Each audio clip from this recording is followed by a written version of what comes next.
as much as you should take some advice from experts, I really believe that most of the answers that you're looking for, you have within you. Some people can guide you with stuff like IP law. Yes, you need to talk to Devin, okay, for that stuff. But there's other stuff of like, how are you going to market? How are you going to advertise? How are you going to do outreach? Everyone does it differently, right? And you have to figure out how you do it for yourself. How do you want to work? How do you want to be paid to be you?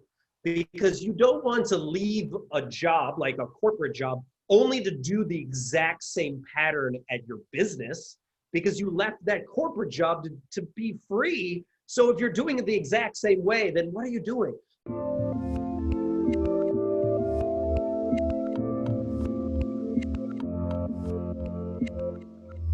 Hey everyone, this is Devin Miller here with another episode of the Inventive Journey. I'm your host, Devin Miller, the serial entrepreneur that has grown several businesses to 7- and 8-figure companies, as well as the CEO and founder of Miller IP Law. And today we have another great guest on the episode. It is Jeff Harry. And Jeff was a man after my own heart. So he did graduate and majored in engineering, which I'm an electrical engineer. So kudos to anybody that makes it in engineering. And beyond that, he wanted to work at least he thought he wanted to work in toy companies. And so that's what he kind of set up. He went and worked for a toy company, only to find out that his dream was what he actually hated, didn't want to work for a toy company, or at least a big box toy company. Then he went and worked for a period of time with another company that was doing STEM projects, kind of partnering with Lego, and he'll get into that a bit more. Taught a whole bunch of kids. I think he mentioned like 10,000 a year and over 1 million kids going through their STEM projects. Decided he still didn't love the workplace environment. And so he decided, let's go all in and do my own thing. And that's what leads him up to today. So with that much of an intro, welcome on to the podcast. Hey, thanks so much for having me. Appreciate it, Devin. So without trying, didn't steal too much of your thunder, but maybe if you want to give us a bit more details of your journey, and let's talk a little bit about that. Yeah, sure. So I thought you caught a great deal of it. So quickly, I started writing toy companies when I was in 5th grade after watching the movie Big. Do you remember Big with Tom Hanks on the piano? It is a so classic. I actually who doesn't know Big? Yeah. It's a classic. Who doesn't know Big, right? So I actually believe that if I went to watch Big. Yeah, you need to go watch Big like right now, and then come back to this. That's right. But I really believed in 5th grade that if I went to FAO Schwartz and started dancing on the piano, I would meet the CEO of a company, and then they would hire me on the spot. Like I had that in my mind. But so when that didn't happen, I started writing toy companies, and I wrote them for like the next 5-7 years, and I was sending them sometimes 5 letters a week. So I was spamming before spam was like a thing. And then You're I the eventually, grandfather of spam. I started it. So you could blame me for all of it.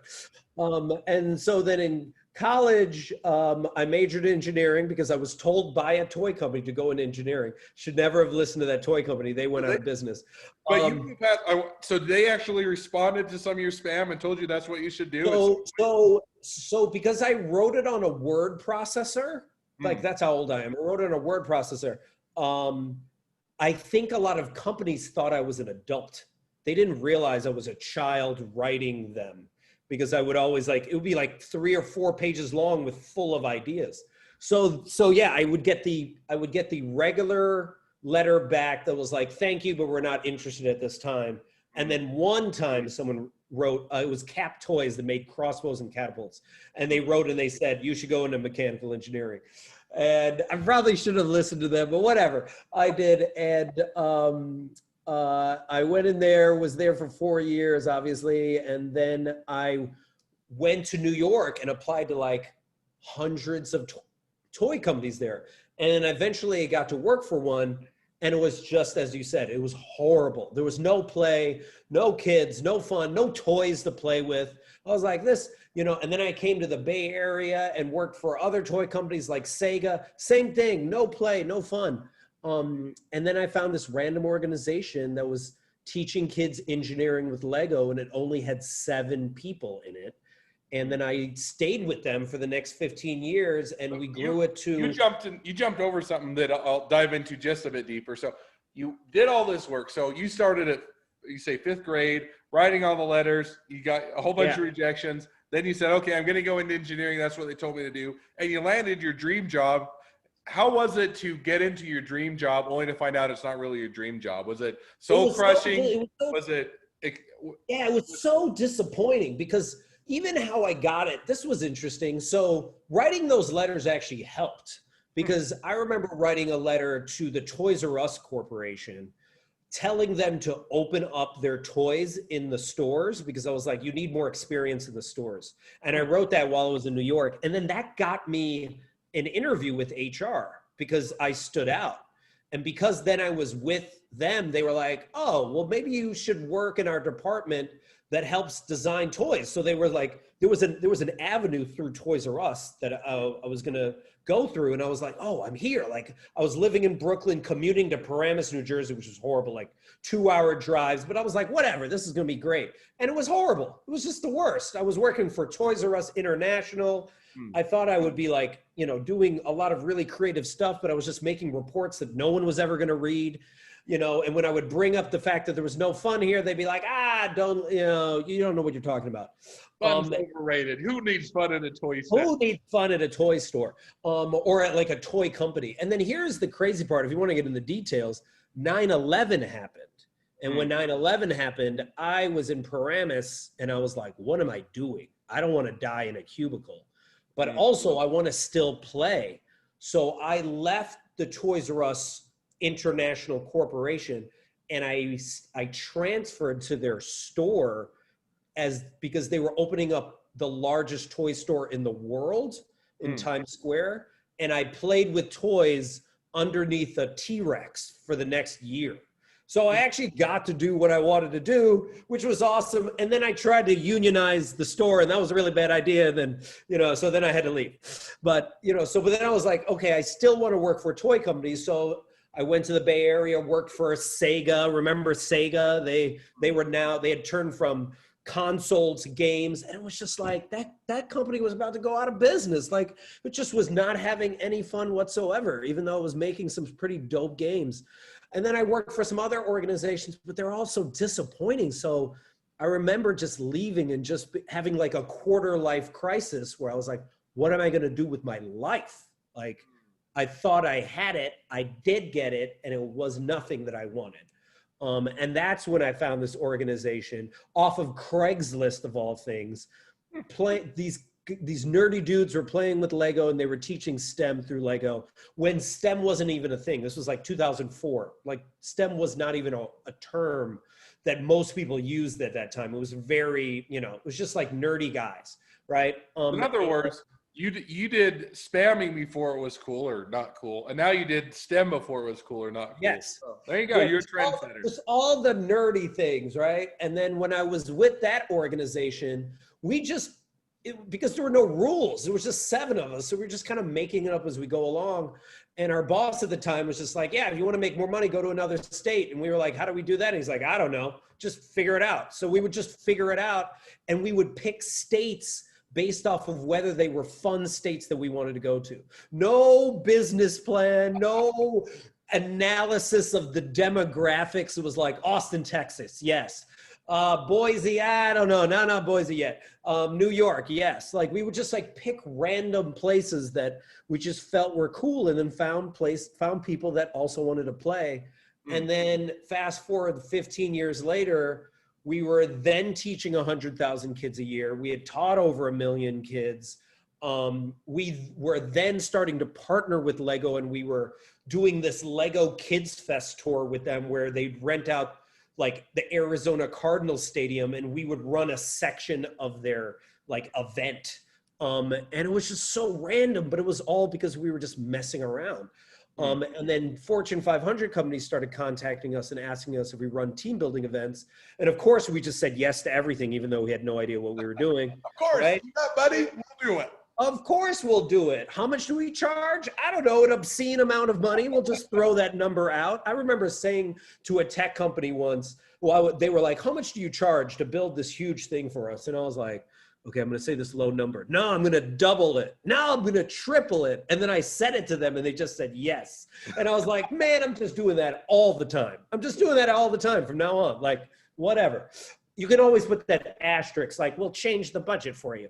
And then while I was running a lot of these team building events for a lot of organizations, I realized they wanted creativity, collaboration, connection, but they weren't willing to address any of like the bigger issues like office politics, toxicity in the workplace. Like, why is there this one dude? One Go ahead. before you get into where bring you up today. So just because so your story is a fun one, and I think it's interesting to hear the toy. We did have, and I'll recommend to you and to the listeners. So episode 16 that we had was, at least gives me flashbacks to it. It was somebody that now did Toy of the Year. He did the Toy of the Year, and it's for building sandcastles. So I recommend checking that out because it's kind of the same. If you want to know anything about toys, he's the guy to know because he went and won Toy of the Year, and he did sandcastle building kits. And then I didn't even realize you can do snow castles as well, which is something I thought was really cool. Never thought about doing snow castles. I only thought about sandcastles. So just as a complete aside and nothing related, other than it was this is the second episode that we've talked about toys. Figured you might find the first. So I love that you said that because that also reminds me when we were growing this organization, I would bump into all of these other entrepreneurs that were just kind of making it up and they had no idea what they were doing, but they were just winging it. I met a father who was helping his 12-year-old kid make like sticker decals that you could peel off and put back on all these like Lego items and anything. And his kid was like an entrepreneur that started this at 10 and now was like on Shark Tank at 13. And I was like, dude, who are these people? So you just meet all these creative people that were kind of just making it up as they went along, right? And they were, no one was an expert. They were just willing to try it out and take risks, as you said you've done with all of your businesses that you've started. That's what I loved about your story. Is like, I'm just going to try this. Let me just try that. Just like an adventure, right? So I eventually created Rediscover Your Play because I wanted to address these bigger issues with teams, like why is your communication so bad? Why is there like a brilliant jerk in your midst who's like making a lot of money, but he's causing everyone else to quit? Why are people not dealing with like all the office politics and people walking on eggshells? Why are we not creating an inclusive work environment? Or like, why are people like always doubting themselves and should they address their inner critic? So I would just make these play workshops. And I refer to it as play because it was like all experiential stuff where we would try to put people in someone else's shoes and then be like, all right, let's play this out and see what happens. So you went through all of the toy companies and, you went through everything from the big box, big name to the startup. And you said, hey, this isn't me. I've got to do my own thing. So then you made the transition to where you're at now, which is Rediscover Play, right? And Rediscover Your Play. And you did that. And so you started that company and, and you said you focused more on let's help people with workplace environments, help them to, in a sense, rediscover play, but deal with their issues by doing experiential learning. So how do you deal with the jerks at work, or how do you deal with confrontation, or was it, so you finally made that jump, I'm going to do my own thing. I'm going to start my own company. Was it all roses? Was it all gravy? And was it all fun at the time? Was it ups and downs? Was it, how did that go when you decided I'm going to make this jump and do this? Oh, it's the roller coaster adventure. There would be amazing days. Like I remember when I first created that, I like how you call it the Jerks at Work workshop. We actually called it the How to Deal with A-Holes at Work workshop, but we would apply to all these major conferences like Inbound and South by Southwest and international conferences. And then some people said yes, and we were like, oh crap, now we got to create this thing. Like we were just joking around about making it, but now we got to make it. So there were like those amazing days. And then, and then it kind of reminds me of when I did stand-up comedy. You would have one great set and then you'd have 10 horrible sets. So it's the same thing with this. You'd have one great win and then you'd get rejections for like the rest of the month, and it was that's just like how it kind of has played out. But because I had built something before, I always knew that, you know, I'm reaching out to 1,000 people. I'm hoping I get 5% of those people to even connect back with me, right? So, you know, the rejection part is could be really disappointing. And especially those times when you had like a really big contract, you're like, this is it. This is going to be the one. And then it falls through. And then something else that you never thought was going to happen, you were like, that person's never going to talk to me again. And all of a sudden you get that gig. So like, it's just, it's just a roller coaster of emotions, and it's never linear, or at least that's how I've experienced it. And I always used to say it's a roller coaster. And then I had somebody, and I can't remember which episode, and I don't even remember if it made it into the episode or as I was talking with them before, but they said, you know, it's really not a roller coaster. What it is the whole amusement park. So they explain it. So you get to the amusement park and you find your parking, you're all excited. You go in, you get your ticket, and you get into the park, and you're trying to figure out what you're going to do, which ride to do first, or what sounds like fun. Yeah. Then you get on the roller coaster, and you go on a few roller coasters, and you get a little sick, and you have to take a break for a while. And then you get excited again, and you go do more. And then you go get some corn dogs, and then you go on more, and you get sick again, and you have to take a break. And it's kind of the whole amusement. And then you go right in the bumper cars where you get banged around a whole bunch. And I'm like, you know, that's a really good analogy. Like, it is more of the whole amusement park as opposed to just a roller coaster. Right. And there's also times when it's just super bored. Like you're sitting in line, you're like waiting, you're like, when's something going to happen? I've been sending out all these emails, I've been calling all these people, but nothing's happening, right? You know, and then finally you get up to the front of the line, you're like, and then it all happens at the same time. Why is that happen? Like you get no business, and then all of a sudden you get multiple, streams of business at the same time, and it's like all overwhelming, and then it calms down again. I just don't understand. It's a good question, and if I had the answer, I would tell you. But it's one of those things. I think everybody has their own amusement park experience, but everybody has to go through it as part of the startup. So now, diverging back to the topic, which is, so now you establish your company, you get it growing, you go through the amusement park, have the ups and downs, you get banged around a bit, you find the new customers. So now looking out the next 6 to 12 months, where do you see things going? How do you see things going? And what's the trajectory you guys are on? Well, so usually I would have a clear 6 month to 12-month plan, but because COVID has like run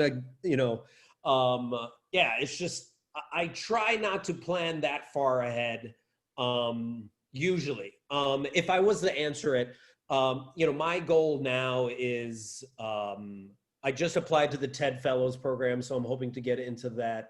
I'm trying to speak at universities when they allow us to speak again at a lot of universities, and focus on getting on a lot of, or I'm going to be applying to a couple speakers bureaus and figuring out which one is the right fit on that front. And then from a company front, a lot of the businesses that I've worked with in the past, I'm reaching back out to them, especially because I work with a lot of like creating inclusive anti-racist work, so that is where I'm going to be focusing some of my time on. And toxicity in the workplace is always very popular. So we're hoping, I'm collaborating with someone on this talk, Gary Ware. We're scheduled to speak at South by Southwest this year. So we're going to be speaking there next year, but in the meantime, we're going to be looking for a lot of virtual workshops to run. And I'm going to be speaking coming up at the HR Virtual Summit, which apparently is the largest HR summit in the world virtually. So, cool. So it sounds like plenty to keep you busy, and even amidst COVID, you're looking for different opportunities and ways to pivot and adjust. So now that you take that, switching just for a couple minutes, and we kind of, and I mentioned a little bit, so we kind of have two different podcasts. And for the audience that we've recently rolled out, we have our normal podcast, which is what we talk about, go through the journeys of different entrepreneurs. And we also do what's called an expert episode, where we talk a little bit about, have experts come on the show, and we've had everything from marriage therapists to incubators to investors and different types. But if we're going to now switch gears for just a few minutes, talk a little bit about HR. So we talked about, the jerk problem, or however you phrased it. Right. If you're dealing with what is a toxic work environment, maybe you have whether it's your boss or a coworker or someone you just can't get along with, what would be the best way that you would approach that, or what would be the piece of advice you'd give someone? Yeah. It would be a combination of a few different things. First, you'd have to figure out what is triggering you. What is the exact thing that is triggering you about this individual? Are they talking too much at the meetings? Are they taking up too much of the space? And then if, let's say, they were taking up too much they were just talking too much at meetings, right? You would work with some of your colleagues and be like, listen, we have to get each other's back. I will speak up for you if you speak up for me, and we're going to organize around taking up just a little bit more space at the meeting. So that would be my first suggestion. That's a more roundabout suggestion. My second would be to actually confront the person directly, because many times people don't realize that they're being jerks. They don't realize they're being toxic. So I would, if you feel comfortable enough and it's a colleague of yours, you would confront them in a nice way, but you'd be like, you know, when you say this, or when you actually deny what Denise is saying, I don't know if what your goal is, but what it communicates to her and the rest of the team is that you don't want us to share. So then we don't feel like sharing. Is that your intent? Oh, it's not your intent? Great. So you could try that. Now, if they give you pushback on that, then you could go to your boss and be like, hey, listen, there's a lot of people that are not enjoying, we'll just pick a guy's name, Chad. Chad is not playing with the team. And you know this, you've known this, because all the time, everyone always knows this. And it's not only affecting me, but it's affecting the other team members. And some people have already left because of Chad. And thinking about the core values of your organization, is this what we want to promote? Are we promoting what Chad is doing, or are we promoting what the team is doing? Because they even talk about this, Simon Sinek talks about this with the Navy SEALs. They will not take a brilliant jerk over the team, regardless of how talented, strong, amazing that person is, because it ruins the team dynamic. And the team dynamic is more important for the Navy SEALs than anything, right? So you could bring that up. And then finally, well, you have two different options. Finally, if this is not the right environment and the boss is like, hey, Chad's going to be whoever they're going to be, then you have to think about whether that's the right place for you to be. But then there's something else that you really have to address, and that is the inner jerk, the inner critic that you have. And why is that person's feedback annoying you? Is it because partly you believe that? And then if you do, why is it that you believe that? And once you work out those issues and you're able to set certain boundaries, the next time Chad is a jerk to you, you can be like, Chad, don't speak to me that way. I don't tolerate that. I don't want you to speak to me that way ever again. And once you set that boundary, then all of a sudden, Chad's not saying those things to you anymore. He can't try to bully you, or he can't try to like trigger you in those ways. And it also gives bravery to all of the other people that also have an issue with Chad. And then Chad has a choice. He either changes his behavior or he leaves. So that's how I would approach that. No, and I think that's some great insight, and it covered a lot of the questions I would have. So now I'm going to flip it and say, now if I'm the boss, if I'm the employer and I have the Chads, do you simply fire every Chad that comes along and you just get rid of them, as you said with the Navy SEALs? Do you work with them and you say, Chad, you're being a jerk, don't be? And I feel bad for Chad now. We're picking on Chad, but we'll keep. I know. But let's say, here are the things that you're doing. How much leeway or how much do you work with people versus how much you're saying, hey, I've worked with you enough. If you're going to be a jerk somewhere else. Yeah. I think, first you need to find out their intent. Are they willing to change or not? So you have to have that conversation with that person. And then because a lot of times, again, they don't know it, right? And then you have to be very clear and delineate what changes in behavior you want to see, and what are going to be the metrics, right? Like, I'm going to be talking to all of your coworkers in the next month, and I want your relations with them to be slightly better, not like amazingly better, but slightly better. And I've seen it done where I've seen someone that has been a jerk change their ways. Now, it took a few years. This doesn't take it just doesn't happen overnight. So you have to be patient enough. Or if you feel as if you're losing people because of this individual, then you have to make the hard choice of is it worth it? Because turnover is expensive. And if you're losing 2 or 3 people to keep this person, even if they're bringing in a lot of revenue for you, it's a wash, or you might be losing more money. No, and I think that's one that a lot of entrepreneurs honestly don't think, at least when you get started. Oh, turnover is not a big deal. We'll just find someone else. No, it's a lot of time and effort to find a new employee, to train. First of all, finding them takes a lot of effort. Interviewing them, doing out the job posting, then you find them, then you bring them on, then you train them, then it takes several months for them to be efficient. And then, all of that above is, it takes a lot of time and effort. So to avoid the chads and to avoid the jerks is something that I think a lot of times my advice, and I'm sure, I don't know if you agree, is to try and avoid the chads in the first place, right? Yep. Look for those individuals before you bring them on. You can't always weed them out, but a lot of time you're saying, this guy's not going to be, I don't think he's going to get along with everybody else. Then look for a candidate that you think fits a culture better. Yeah, I love the suggestion of hire slow, fire fast.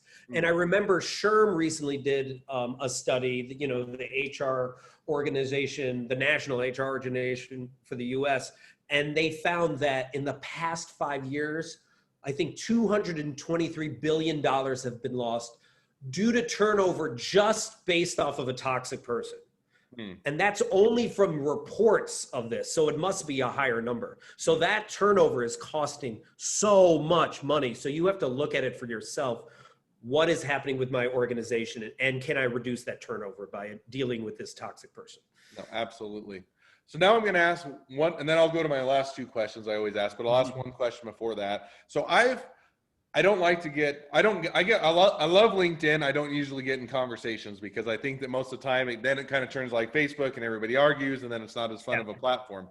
But I did have one, I'll diverge for a second. I think there's a difference between discussing and arguing, or debating and arguing. In the sense, debating is, hey, we have difference of opinion. We're going to talk about the merits, see which one, who can make the most cogent the argument or defense is not argument, but defense of their position. And you try and come to the best conclusion. Arguing is just you fight and everybody ends up mad. So with that, I try and do more of a debate, discussion, but I'll ask you the same question I've been talking about on LinkedIn. So, and it diverges slightly, but kind of goes to HR. So if you're to take it, it feels like a growing thing as to ageism, right? As to whether I should hire someone that's overqualified. I'm worried about whether they're going to leave. They're not going to stick around because they're just waiting for a period of time that they're going to, until they can get a better job, right? So they got laid off and they're saying, hey, I've got to pay the bills. I'm going to do it. And that's the fear of the employer. And on the other side, the employees are saying, hey, you should really hire the most talented person, the best person you can get a bang for a buck. So I thought I'd throw out like the question, because I've been going back and forth. I have my opinion, but I'd be interested to see kind of from an HR kind of dealing with that. Should you go for the most talented person? Should you go for the person that sticks around the most? Should you go for the one that fits with the culture? Should age and or anything play? And I'm not saying age as far as, if they're too old or too young, but if you think they're going to stick around or they're going to be a short-termer, how do you think on that one? I think it depends on what you're trying to accomplish. If it's more like a contract and you're like, I need to get into event management companies and I'm giving myself the next year, and there's a super talented person that is already linked with all these people, and I'm just hiring this person partly for their connections, but because they know how to work that system, and they might be gone in 6 months, but I'm in now, sweet.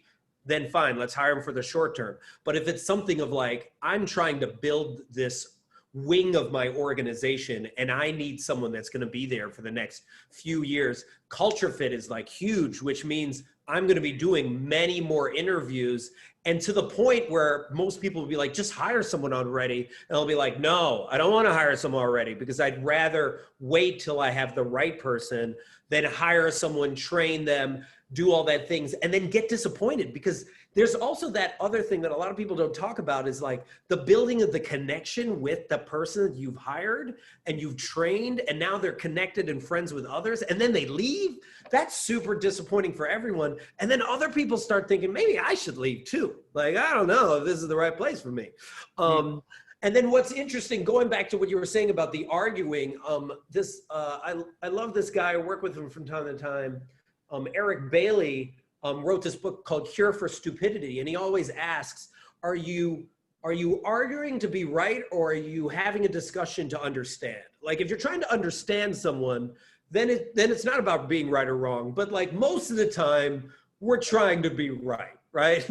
We just want to like hear ourselves talk, but if you want to prove that we're smarter than other people, make yourself, like that you're going to, but even if you have the most solid argument, I don't think I've ever recalled a time where someone was like, you have a lot of good points. I'm wrong. You're right. You're like, that just does not happen, and if it does, let me know, because that has not happened to me. So because people are arguing from emotion anyway. So Yeah. I try to discuss from an understanding standpoint, but I hop on my righteous horse a lot, and I need to get off it. All right. Well, I think that was a fun conversation. There are so many more things we could hit on. We are reaching towards the end of the podcast, and I want to save time to go over the two questions I always ask. So, as much as maybe we'll have to have you on in one of our expert episodes, and we'll dive into all the fun things of HR to do as a follow-on to this one. But for today, so let's jump to the two last questions. So the first question I always ask is, what is the worst business decision you ever made? I invested in a cafe and lost 6 figures of income. Yeah, it was horrible, and I knew nothing about cafes. I don't know what I was thinking, but I was thinking like, I want a restaurant. Out and fun, and the person that was running it gave a really great pitch. They were going to provide room service for this entire complex. So I was thinking of all the revenue that I was going to get. And it was just like, oh, we would rent out the back space to make more money. And it was just, and we were selling blue bottle coffee when no one else was selling it. So it had all these things that I was like, oh, this is just guarantees. And I just kept putting more and more money in just to get it to be open. And then finally it opened, and within a year it closed. And I was like, what was I thinking? That was just really bad. Having said that, because of that, I survived, and I was so happy that I survived that with my separate organization, I just started contacting large companies, and I remember, for example, I was watching a Marvel movie, and I saw the creative director of Marvel on the scroll at the end. And I was just like, I'm just going to contact the person and see if I can work with them. Because I was like, I just lost all this money. So now I got to get some business, and I don't care about failing because I can't fail worse than that. So that definitely gave me a much more bold perspective of being like, let's just do whatever, That's awesome. No, I love that story. And I like that you learned the lesson rather than just fail and had to pick yourself up. You're saying, now I'm not scared of failure. I failed. Let's do something fun and creative. Okay. Second question I asked. So talking to now someone that's just getting into startups, small businesses, just getting going, what would be the one piece of advice you'd give them? As much as you should take some advice from experts, I really believe that most of the answers that you're looking for, you have within you. Some people can guide you with stuff like IP law. Yes, you need to talk to Devin, okay, for that stuff. But there's other stuff of like, how are you going to market? How are you going to advertise? How are you going to do outreach? Everyone does it differently, right? And you have to figure out how you do it for yourself. How do you want to work? How do you want to be paid to be you? Because you don't want to leave a job, like a corporate job, only to do the exact same pattern at your business, because you left that corporate job to be free. So if you're doing it the exact same way, then what are you doing? So I would challenge you to figure out, how do you want to work? How do you want to show up to work? And then most importantly, listen to your curiosity, listen to your inner child and what your inner self is telling you, and not always believe everyone else. There's a lot of people that are just making up as they go along, and they're killing it, because they're willing to be humble enough to just follow their curiosity. And when they don't know something, they'll ask, and they only listen to the advice that resonates with them. But at no time are they trying to be somebody else. They're not trying to be Gary Vaynerchuk. I mean, I think a lot of people feel like, oh, well, I got to do what Gary Vaynerchuk does. But if you actually listen to what he says, he goes, I'm doing what I like to do. Don't do what I do. Do what you want to do. And I think a lot of people need to hear that with any business person, Simon Sinek, Sean Aker, whoever it is that you resonate with, and just take the advice that resonates with you, but don't follow it to a T, because you have to find your own journey. So figure out your own journey. No, I love that. And it resonates very well with me. And that's part of, I said I started Miller IP Law, and it's always funny. You hire people, then they always want to go back to what they're used to. And I'm like, no, if I'm going to start Miller IP Law. I'm going to start it based on what I think, where I want to have the company, how I want to do it. I'm going to set it up so that the things that I hated about the other companies, we're not doing that. Things that clients hate about other law firms, we're not going to do that. So I think to your point, there's a lot of things when you run a business, you're saying, you do need to make money, and you don't make money, to your point, your cafe closes up. On the other hand, if you don't do it the way that, marketing is a good one. If you do it in a way that you do marketing, that you hate doing it, and you despise it, or you don't enjoy it, you're not going to do well at it. So find the things that work well for you, and then build your company to do that in that direction. So I think there's a lot of wisdom. And I just add this last thing. It's just like, add it also to what type of lifestyle you want, right? You want 6 weeks of vacation? You're the boss. You can do whatever you want, as long as you figure out how to cover the other weeks so that you can actually pay for that. Like, figure out the lifestyle that you want to live and how that fits in with your business, instead of the other way around, where you just feel like you got to make as much money as possible. No, I'm completely agree. Well, as we wrap up, people want to reach out to you. They want to use your services. They want to find out more about you. They want to get advice on HR, any or all of the above. What's the best way to connect with you? Best way to reach me is rediscoveryourplay.com. And if you're ever bored and want to find funny videos, I make a lot of my funny videos on Instagram, TikTok, YouTube, all at this, Twitter, all at the same handle. Jeff Harry Plays, JeffHarryPlays, and you can see all of my nerdiness there. All right. Well, I've gone to the rediscoverplay.com, but I haven't tried the Twitter and TikTok and whatnot, or Instagram and TikTok, so I'll have to check that out. Well, thank you, Jeff, for coming on. It's been a pleasure. Now, for all of you that are listeners, if you have your own journey to tell and you'd love to come on the show, we'd love to have you. Feel free to go to inventivejourneyguest.com and apply to be on the podcast. If you're a listener, make sure to click subscribe so you get notifications when all the new episodes come out. And lastly, if you need help with patents or trademarks, feel free to reach out to us. We're always here to help. Thank you again, Jeff. It's been a pleasure, and look forward to seeing the next part of your journey. Hey, thanks so much for having me. Take care.